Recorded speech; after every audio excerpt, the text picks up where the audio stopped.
Hi, this is Andrew Fritz, student ID number 11669166, and I'm just going to be showing off my client server instant messaging app today. So on my left here, I'll first talk about the server and then talk about the client a little bit later, although there's a lot of parallels between how the server and the client were both implemented. So I want to start this by saying I didn't make this really extensible at all. It's really only built to support just the server and the client, so just keep that in mind. And I guess I'll start by kind of going over the entry point to the script here. So we can see that we start by getting the socket from the arguments, and I just kind of added that little extra thing in there so that if you wanted to, you could, instead of using this IP address and this port, you could define those yourself if for some reason these didn't work for you. So it's pretty self-explanatory. If you put in the command line arguments, then you'll use them. If you don't, it won't. You can see it also calls this make socket function. This essentially just creates a socket to communicate over TCP. This line here is so that you can run the server multiple times in a row without having the port is already in use conflict. So this was kind of mainly helpful for debugging and developing, but it could be helpful for you too, if depending on how much you how thoroughly you test this. Here I just bind it to a host and port, and then I listen for a connection. And so as soon as that's done, we start by collecting the signature from the user, which is really just going to be their name. It's not really displayed on the user side, but instead it's displayed to the client who you're connected to. So that way, every time you send a message, they can see who's sending it. And then another thing that I didn't like about most just basic client-server chatting apps is that they don't really support sending and receiving at the same time. So for example, you can't send a message until you receive one if you're a server, stuff like that. So my way of combating that was just spinning up a thread and having that thread use a select function from the Python library to wait for the socket to be read from. As soon as it's available to be read from, we just read from it and print the results. And so while that thread's running in the background, we just sit in this send data loop and just collect input and send it to the other guy. So now I can show you the client side of the app. You'll see just how similar it is to the server. It's almost the exact same, really. So we just start by making the socket. We connect it to the host and the port. At this point, once the server sees this, then it'll hang on this listen right here. It'll wait for this, and then once we're connected, we're good to go.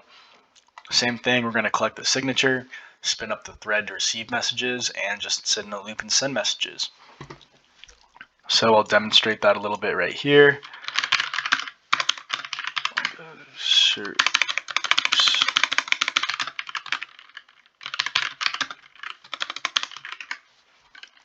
Awesome. Server, client. Awesome, we'll call this guy Thomas. We'll call this guy Jeff. You can say, hello, is anyone there? With a couple typos that I'm too lazy to fix. Yes, hello, I am here. Okay, I was gonna say, I wasn't sure why those letters were loading in, but it looks like a Visual Studio's problem, not really a problem with my script. So I am here. Wow, this is so great. What an awesome app. And then Jeff's gonna say, I was thinking the same thing. I would give this app an A. Cool. So that's just the messaging part of the app. We can get into the file sharing a little bit more here. So I thought for a while on how I wanted to really do file sending, because it's kind of weird if you don't have a graphical interface, and I thought that was just kind of been an extra unnecessary step. So instead what I did is I decided if you sent a message in brackets, so something like this, then this would be the path to the file. and you would just send whatever file was specified inside of the brackets, right? And then this can take relative file names too. So I have I'm sure you saw I have a test folder inside of this repository with just some example pieces of data to send over. And I can showcase that. They'll just get copied over from test into source, and I can actually get rid of it right now. Alright, get rid of the cat gifs. Cat, cool job, awesome. Alright, so you can see inside of our source, we each have like the PyCache, which is whatever, and then all of our scripts. Here's our server. Server's going to wait for our client to connect. Perfect. Let's call this guy Jose. And we'll call this guy Jose2. Awesome. Oops, hello, hello, hello. You can see that we get them. Hi. And so if you want to send a file, all you have to do is specify the file. So go small, oops. So it's back one directory inside of test, small.txt. And that's all you have to do. Oops.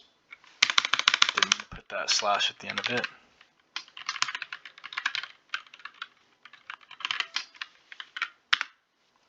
Awesome, we can see that. We saw sending file, file sent, receiving file, file received. I can look over here, small.txt, hello, this is a test, and then I can pull up this one. Hello, this is a test, awesome. So it looks like I copied that over just fine.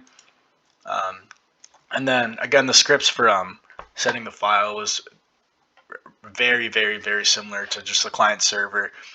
I believe the only thing it does differently is it uses a different port. Yeah, a different host and a different port. So these files are relatively simple. When you send a file, all you're really going to do is this will initiate it. This will initiate the, where is it? Yep, this will do the send file.start, and then all you do is you send it the path. You say, hey, look at this path. I want to send this file. It says awesome, and then we send this little token over to the client, so the client knows that it should be ready to receive a file. And then we can see that whenever we read data, right here, we can see that if the data is equal to this token, then we're gonna start receiving a file. So these, yeah, again, these ones are really similar to the other ones. Just you split up the file name, you send it the name of the file. This guy will open the name of the file in mode write. So if the file doesn't already exist, it's going to exist now. If it does exist, all the data is going to be overwritten. Yeah, and then we just open it up and we send over the data until there's nothing left to be sent. These two weren't too difficult. I really wanted to embed them inside of the server and the client, but I thought there was some kind of utility to having them separated in a different script. And also I was running into some really weird bugs doing that. For some reason, the server would just hang forever, and I tried to do a bunch of little different hacky things to kind of solve the problem, but what worked best was really just kind of importing them as two separate scripts. So, yep, I think that about covers it. Thank you.